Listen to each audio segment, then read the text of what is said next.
Ik stap uit de metro en ik loop in een metrostation. Maar als je goed kijkt, zie je dat er iets niet klopt. Het is namelijk helemaal leeg. Er is geen mens te zien. Dit metrostation ligt in Vught, in Brabant. En dat is gek, want deze provincie heeft helemaal geen metro. En dat klopt. Dit metrostation is dan ook nep. Zo realistisch mogelijk nagebouwd op het terrein van het Defensie CBRN-centrum. Op deze locatie komen teams van over de hele wereld oefenen met chemische, biologische, radiologische en nucleaire stoffen, CBRN. En dat is uniek in Europa. Nou, nu is het zo dat ik normaal gesproken deze video's altijd voorbereid. Ik weet waar we naartoe gaan en ik weet wat er ongeveer gaat gebeuren. Behalve vandaag. Op dit moment weet ik helemaal niks. Dion, die nu dus de camera vasthoudt, weet alles. Hij heeft deze video voorbereid samen met CBRN. Ik weet op dit moment dus net zoveel als jij. En ja, dat vind ik eigenlijk best spannend, maar ook weer leuk, denk ik. Dus, ga je mee? Ja. Omdat we op dit moment nog niets weten van wat er gaat gebeuren, kan ik ook nog niet zoveel inspreken tijdens dit stukje voice-over. Weet je wat? Laten we dan eerst maar even luisteren naar Martijn. Hij weet meer. Ik werk hier in het CBRN-centrum als advies- en assistentieteam. Dat is een onderdeel van een eenheid die 24/7 gereed staat voor Nederland. Ter ondersteuning van alle veiligheidsregio's binnen Nederland op het gebied van chemical warfare agents, dus chemische strijdmiddelen. En andere grootschalige incidenten die met chemisch, biologisch, radiologisch of nucleair te maken hebben. Kijk, we weten al meer. Het CBRN is dus het nationale centrum waar diverse partijen kunnen oefenen. Van de politie tot de marechaussee en de brandweer tot defensie. Elke instantie oefent met het herkennen, meten en vaststellen van mogelijk gevaarlijke stoffen. En dat gebeurt dus allemaal op dit terrein. Dit is een nationaal trainingscentrum. Het centrum waar eigenlijk alle partijen, dus brandweer, politie, geneeskundige dienst en defensie, komen hier allemaal trainen op het gebied van CBRN. En dat ligt, bij iedere taak ligt dat weer wat anders. Bijvoorbeeld van de politie heb je een tactisch explosievenverkenner. Die komt hier voor een basistraining om te weten om een CBRN-incident te kunnen herkennen als hij daar tegenaan loopt. Daarnaast heb je hier ook gewoon defensie-eenheden die langskomen om te trainen, want die hebben het ook voor hun militaire optreden in het buitenland nodig. En die krijgen hier dus training in CBRN. Het hele terrein hangt vol met camera's, zodat we alles kunnen volgen. Mooi, want dan kunnen wij ondertussen bekijken wat er buiten allemaal gebeurt. Hier nog niks. Hier zie je wat spullen staan. Oh, kijk, een gezellige rommelmarkt. Hé, en cameraman Dion. Ja, om alles te filmen natuurlijk. Het blijft tenslotte toch een video. Maar goed, dat ziet er gezellig uit. Nou, we hebben hier de mogelijkheid om met diverse middelen te oefenen. En dat houdt in dus met bijvoorbeeld straling, met radioactiviteit. Wij hebben, fysiek hebben we hier bronnen op deze kazerne die we kunnen inzetten en die we kunnen meten en kunnen vaststellen. Dat is een heel belangrijk item voor verschillende eenheden om ook daadwerkelijk met straling in aanraking te komen en het gevoel erbij te krijgen en te begrijpen hoe dat zich verhoudt bijvoorbeeld in deze ruimte. Want als dat soort materiaal zoals radioactiviteit, als dat vrijkomt tijdens een aanslag, ja, dan gebeuren er wat dingen natuurlijk in Nederland. En om daar goed op voorbereid te zijn, proberen we dat hier zo realistisch mogelijk te benaderen. En dat is een onderdeel daarvan. Zo heb je ook op chemisch niveau chemische middelen. We hebben speciale oefenstoffen, simulantia noemen we dat. Die hebben eigenlijk een beetje dezelfde eigenschappen als strijdmiddelen. Die reageren enigszins hetzelfde en onze apparatuur reageert er ook op, zodat we daar ook mee kunnen trainen. Daarnaast hebben ze op dit trainingscentrum de laatste tijd een state-of-the-art STS-systeem. Waarmee ze alles op camera en digitaal kunnen naspelen en nabootsen. Kunnen ze hele wolken nabootsen van oké, hoe kunnen we hiermee omgaan? Hoe kunnen eenheden hiermee omgaan? Ah ja, het is natuurlijk een oefening wat we zien. Een scenario. Eén van de vele scenario's die ze hier kunnen nabootsen. Ik heb een linkje op de website geplaatst met foto's van bijna alle scenario's, mocht je dat willen zien. Maar goed, terug naar onze oefening. Een rommelmarkt. Je raadt het al, daar gaat iets goed mis.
tof dat je er bent. Ja, ik ben benieuwd. Voor jou vrij onbekend wat je gaat doen, denk ik. Zeker. Ik sta voor je even aansluiten bij mijn collega, Jamie. Daar mag je een pak aantrekken. Dat is dat noemen wij een C2-pak. Om chemische stof te kunnen meten, dat je beschermd bent. Oké. Je krijgt van ons een masker, handschoenen, laarzen. En uiteindelijk krijg je een meetinstrument. En daarmee gaan we een stofje meten bij de Marktplein. Ja, dus dat is wat we gaan doen. Nou, ik ben benieuwd. Ja? Dus ik sluit je aan bij Jamie en dan gaan we je verder aankleden. Yes, Ja? top.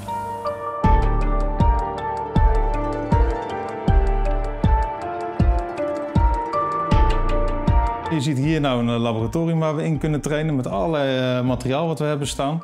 En zo hebben we hier verschillende plekken zoals een restaurant, een postkantoor, een vliegtuigcabine. Op de juiste hoogte ook, hè? Want bijvoorbeeld een speciale eenheid moet zo'n vliegtuigcabine kunnen instappen. En dat doen ze natuurlijk niet vanaf de grond. Het zou raar zijn als ik hier een vliegtuig binnenstap. Maar die zit op de juiste hoogte, zodat ze dus ook van buiten kunnen instappen. Mocht er een aanslag zijn bijvoorbeeld in zo'n vliegtuig. We hebben hiernaast ook nog een heel groot metrostation, wat 1 op 1 is nagebouwd, met een aantal metrostellen erin. En dan kunnen we allerlei situaties simuleren, hè, waar grote chaos ontstaat. Ja, en daar trainen we dan mee. En daarmee proberen we ook alle andere overheidsdiensten te trainen. Ja. Want wij werken eigenlijk altijd samen met alle overheidsdiensten. Wij als CBRN Respons binnen Defensie zijn ondersteunend aan de civiele autoriteiten. En dat is een heel belangrijk item.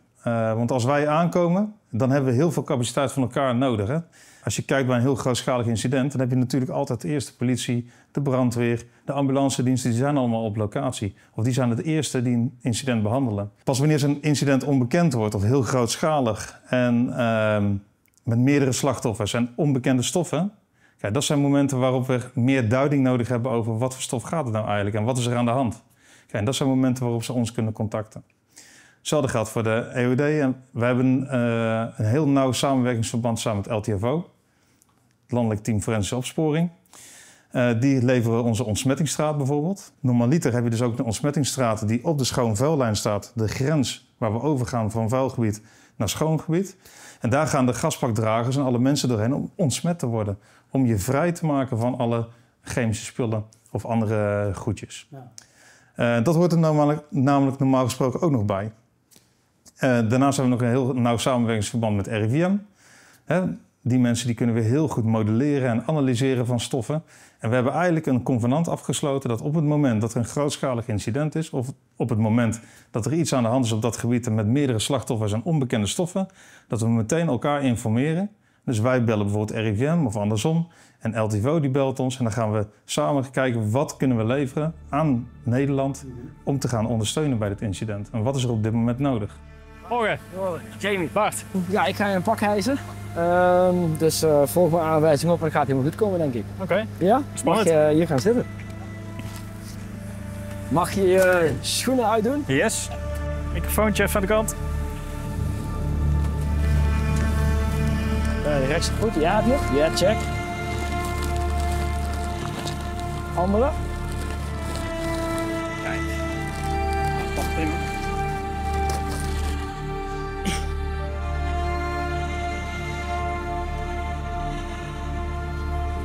Als je straks zit, moet je zeggen. Dan, even kijken. Check, check, check. Kun je praten? Ja.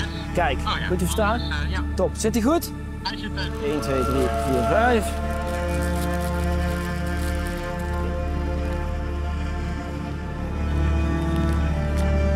Heb je het al warm? Nee, dat valt omheen. Oh.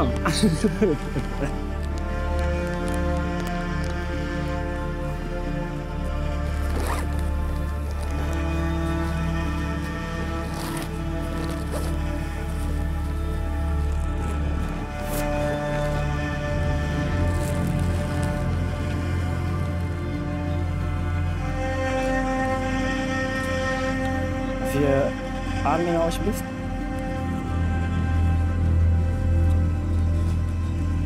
Yes, als het goed is, krijg je nu verse lucht toegediend. Voel jij een soort ventilator? Ja, nu voel ik hem. Nou ben jij zo goed. Dat is veel beter. Dan- Ja, check.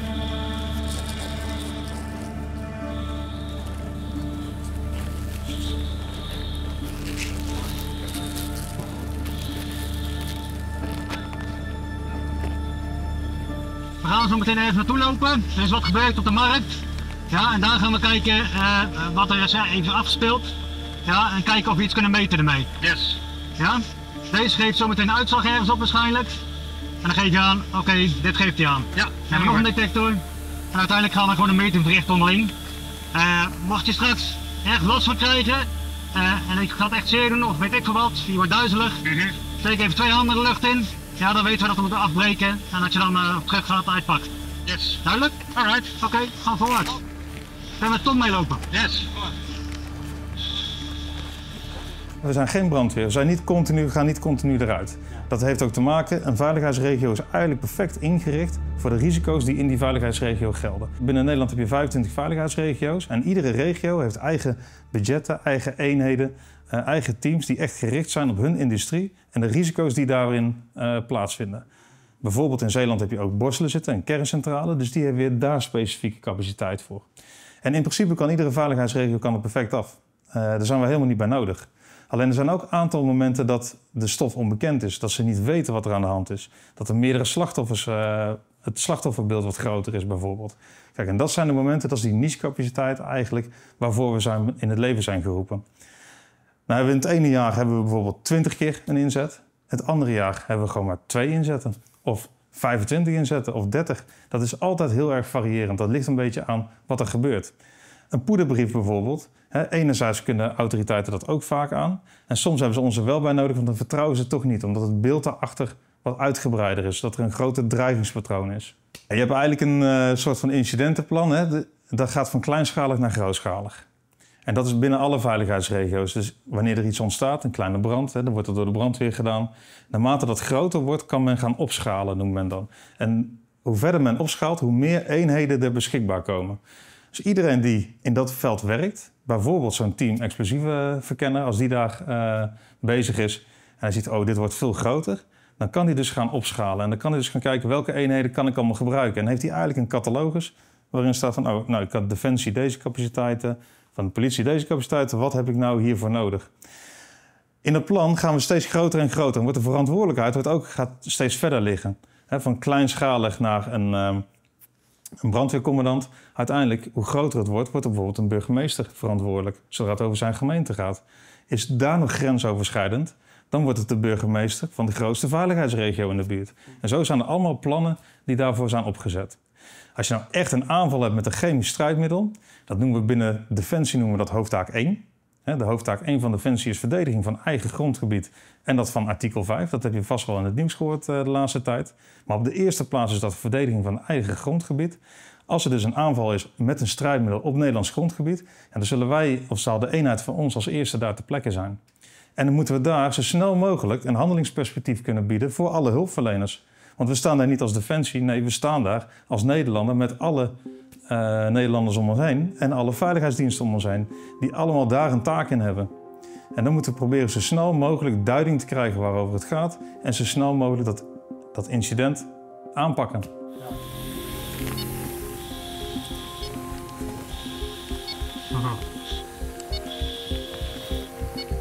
Met 3 gewonden zijn ik aanwezig.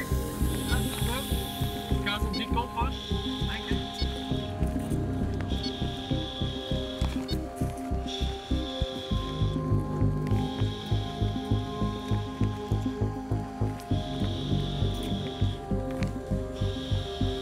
We kunnen eventueel even symptomen checken bij de slachtoffers. Ja.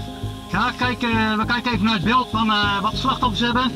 Aan de hand daarvan kunnen we misschien bepalen of deze stoffen kunnen een beetje te maken hebben. Ja.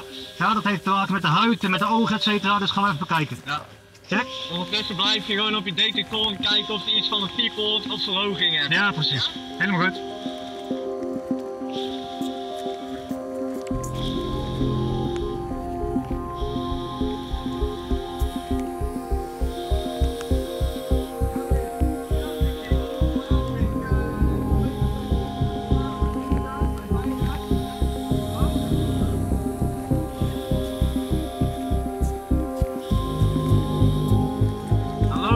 Via linksom, ja. We weten meteen of er ergens anders ook nog iets meten. Ik heb een eentje. Meten? Ja. Ja, goed hè? Ja. Oké, laten we de focus even leggen op dit kennetje hier bij de koffer. Ja, die staat open. Dus als jij Bart wat dichterbij komt, ja, dan gaan we vanaf onder een beetje lepelen.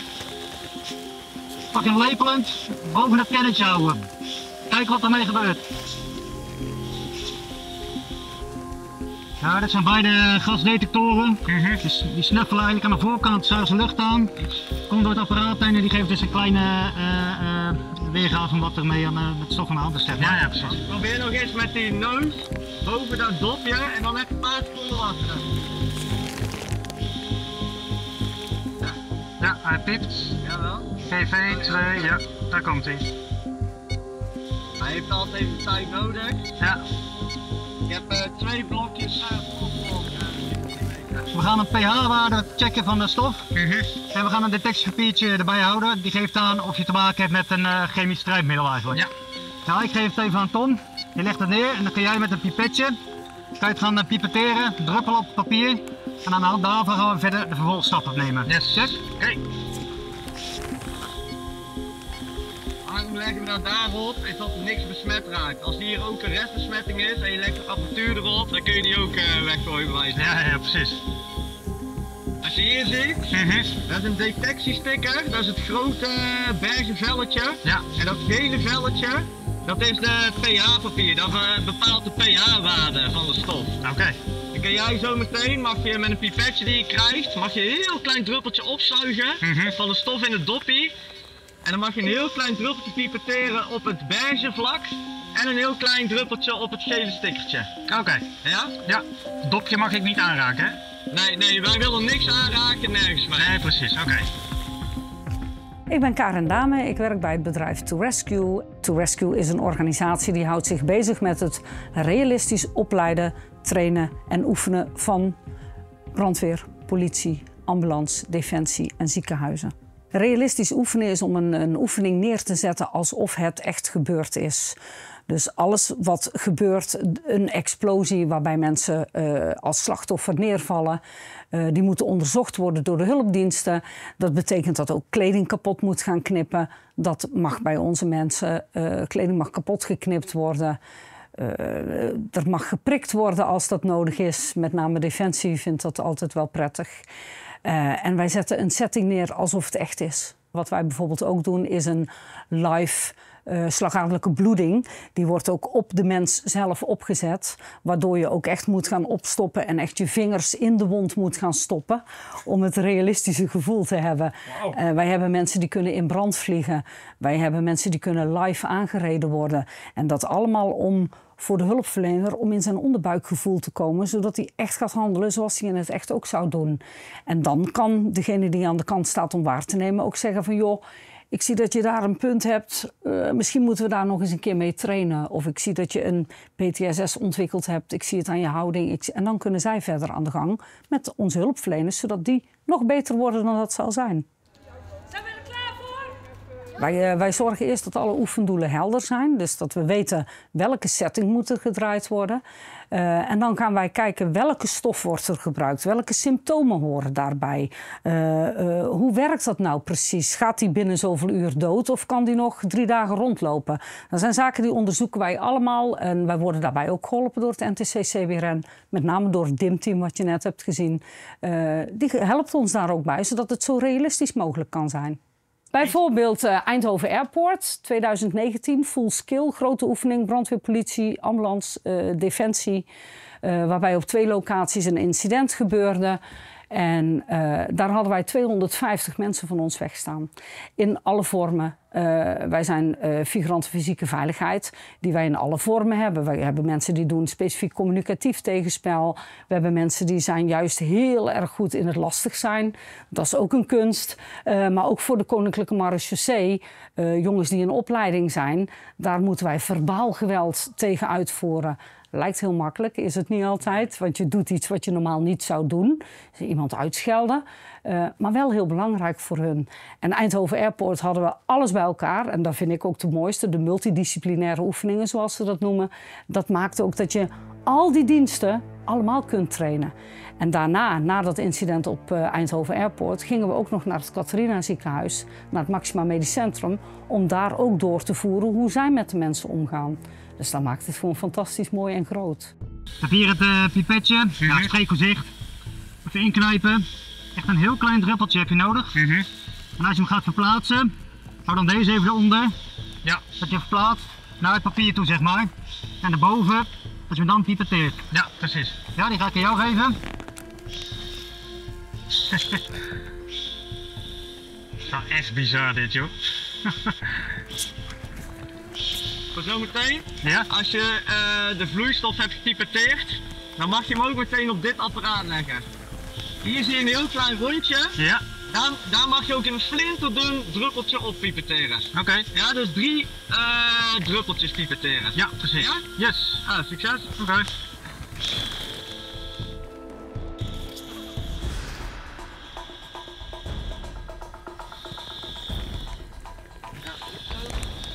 Klein druppeltje op de PA, hier in de extra stekker. Ja, en dan een flinterdun op.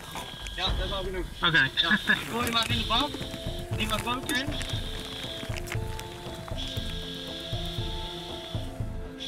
Wow.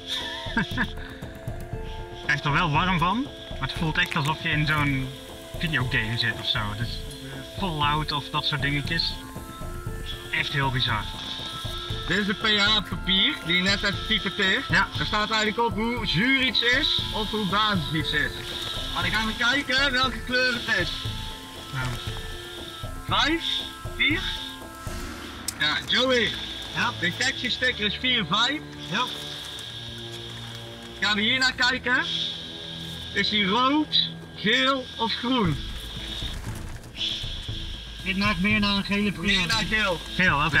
Rood is normaal echt rood. Ja, dat valt op. Maar wel rekening mee houden dat die uitslag op deze sticker, dat het wel echt te maken heeft met chemische strijdmiddelen, zeg maar. Ja. Dus, Tom gaat ondertussen de first defender doen. Dus de ene is met met infrarood, ja, die je net hebt gedaan. Die Tom nou gaat doen is met een laser. Die lasert hem aan, zeg maar, een hele sterke laser. Dus 2 verschillende meettechnieken. En de linker die je net gedaan hebt, die geeft nou geen resultaat. Dus hij heeft nou niks kunnen vinden. Ja. Je zou ervoor kunnen kiezen om opnieuw op te starten. En je kan ook de first defender erbij pakken die ernaast ligt. Ja. Het heeft ook geen resultaat, kan nog een keer hetzelfde doen. Zodoende eigenlijk. Ja, maar goed, dit is een oefenstof, dus het kan ook zomaar zo zijn dat hij niet goed uitslag geeft erop. Ja, dat kan ook. Hij is natuurlijk gemaakt voor de echte stoffen. Ja, dat is eigenlijk een stimulant van een chemisch strijdmiddel zit eigenlijk. Ja. Kijk, deze geeft nou niks aan. Nee. Deze geeft dus wel een resultaat. Met en die wel, ja. Ja, die dimethylformaldehyde. Dat is eigenlijk de oefenstof, zeg maar, die we dus gebruiken daar in dat bakje. Ja. Daar geeft hij het resultaat op. Die niet, die wel. Dus we hebben eigenlijk wel een positief resultaat. Hoor. Ja, precies. Normaliter heb je nog meer meetresultaten die je kan genereren met andere apparatuur. Die laten we nu even achterwege. Ja. Dit is het resultaat wat we hebben. Normaal gesproken houdt onze meting hier voor nu op. We staan normaal gesproken in de communicatie met onze adviescomponent. Ja. Vragen voor een vervolgopdracht. Zo niet, kunnen we terugkeren en dan gaan we dus door die ontsmettingsstraat die normaal gesproken ook nog aanwezig is. Ja. Oké. Ja, dus we breken hem af. Tom zal hem schoonmaken. Pakken we de spullen in en gaan we weer terug. Ja? Helemaal goed. Maar het is dus belangrijk om even te vertellen, zij zijn hier echt alleen voor het meten. Alle slachtoffers die hier liggen, dat is niet nu onze taak, zeg maar. Onze taak is echt om te achterhalen welke stof dit is.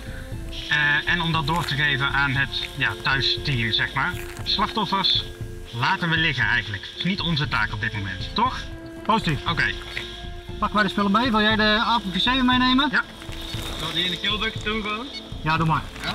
Ja. Van nu prima. Hebben we alles? Alles mee. Oké. Kijk, dat is echt.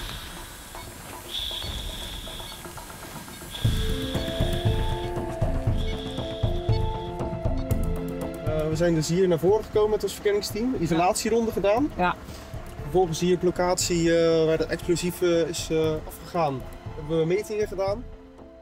Waarom kies jij ervoor om vrijwillig naar zo'n gevaarlijke stof toe te lopen? Zeg maar? Ja, nee, dat is een goede vraag. Nou, we hebben natuurlijk allemaal maken we een keuze waar je naartoe gaat naar Defensie. En Defensie is een heel gevarieerd bedrijf, waarin je eigenlijk heel veel opties hebt. Toen ik opkwam, toen ik begon, dat was in 2002, toen ben ik begonnen als stingerschutter. Dus dan heb je eigenlijk met anti-luchtdoelraketten en andere dingen te maken. Door de carrière heen heb ik eigenlijk verschillende functies bekleed, zoals PSYOPS en Psychological Operations, dus voor een missiegebied, bewakingstaken en eigenlijk zo allerlei verschillende taken doorlopen. Dat maakt het natuurlijk heel gevarieerd en heel erg uitdagend, want je bent continu bezig met het helpen van mensen en het zoeken naar oplossingen.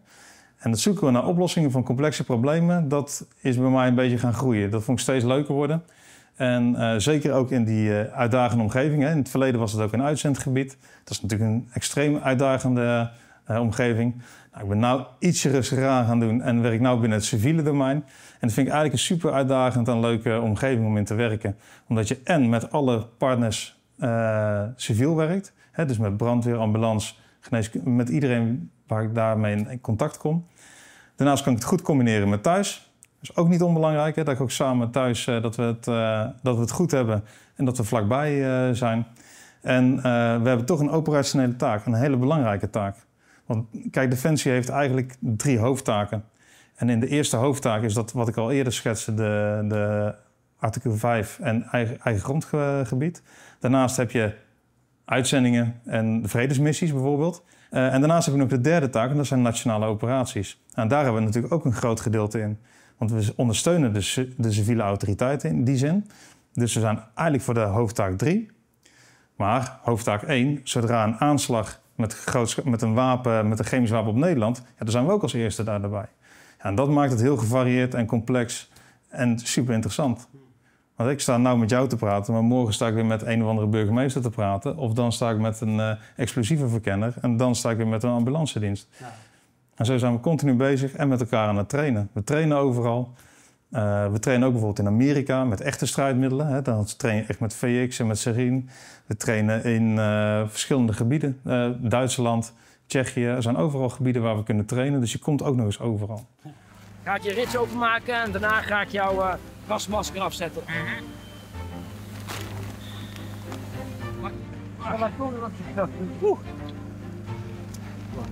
Oh, dit voelt het beste, die Hans. Ja.